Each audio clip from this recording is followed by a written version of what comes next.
One setting on your Fuji X100 camera you should definitely change if you're not using zone focus is to turn both autofocus and manual focus on. That's a fantastic help for difficult focusing situations like reflections, as the focus ring is great for fine-tuning. But this is not the only and not by far not the most important setting to change on your Fuji camera for street photography. So let's dive in. Well, maybe you feel the same way. When I get a new camera, I have no desire to read the manual from cover to cover or watch a bunch of YouTube tutorials on the settings.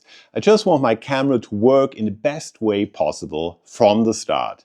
I want to get out on the street and straight away figure out the camera's best settings by myself. I mean, you also don't study the whole Kama Sutra if you want to have babies, right? Do you? Unfortunately, figuring out everything by yourself often means not making use of the full power of your Fujifilm camera. At least it was the case for me when I started photography.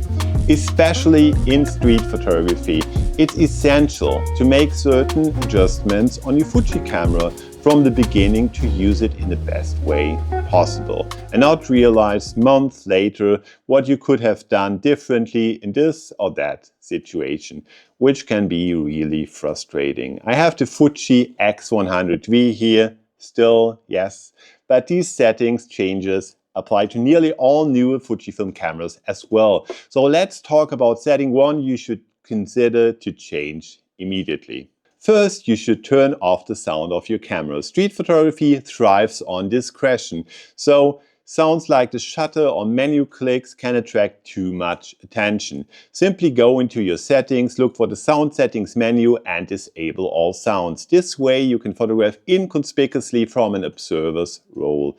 I turned off the sounds on my Fuji X100V years ago and honestly never thought about turning them back on. And I think you won't miss it either. Autofocus is great, but sometimes slow or inaccurate for some fast street shots. Fujifilm, unfortunately, falls behind other camera companies like Sony in terms of autofocus. But you know what? In street photography, especially during the day, you really don't need autofocus. With zone focus, you set a range that is always sharp. I prefer the range between 1 and 2 meters with an aperture between f11 and f16. This ensures everything from your set distance to infinity is usually sharp. To avoid motion blur, I don't use a shutter speed longer than 1/500. Street photography often involves unpredictable lighting. To avoid motion blur or noisy images, set a maximum ISO and a minimum shutter speed. I find that a maximum ISO of 6400 and a shutter speed of at least 1/500 work perfectly during the day. Only when your maximum ISO is reached will your camera set a longer exposure time. This way you can ensure your camera freezes fast movements and finds a good balance in challenging lighting conditions.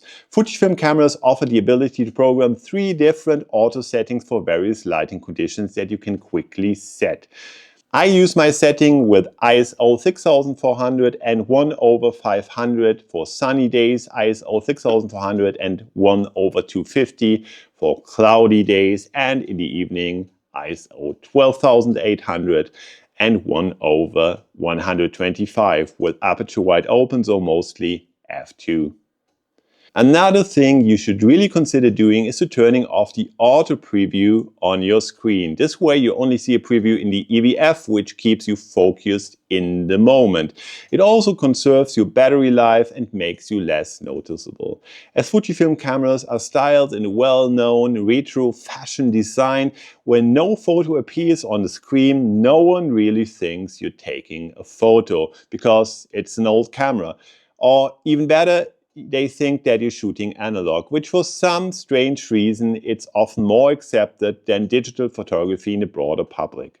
The touchscreen can be cool in some situations, but in street photography it often disrupts more than it helps. An accidental tap or just touching the edge while searching for a button can change settings or trigger the shutter. It's best to deactivate it completely. No accidental change of settings, no distractions, just you and your camera. This, like turning off the sound, is a setting I haven't missed since I disabled it. If you shoot in RAW, switch to compressed or lossless RAW in the settings. It saves storage space without affecting image quality, perfect for longer sessions on the street, especially if you don't use large memory cards with 256 or 512 gigabytes, which I deeply recommend you not to, because with SD cards, a technical defect can always occur that erases all images on your card. This has happened to me 2 or 3 times, and then you're glad with a smaller SD card that not the photos of an entire month, but maybe only of the last 2 days are lost. Or just use JPEG. In 99% of all photos, you won't need the RAW files, as the Fuji JPEGs are already that great. So which settings do you use or do you not use on your camera? Looking forward to your comments. See you in the next video.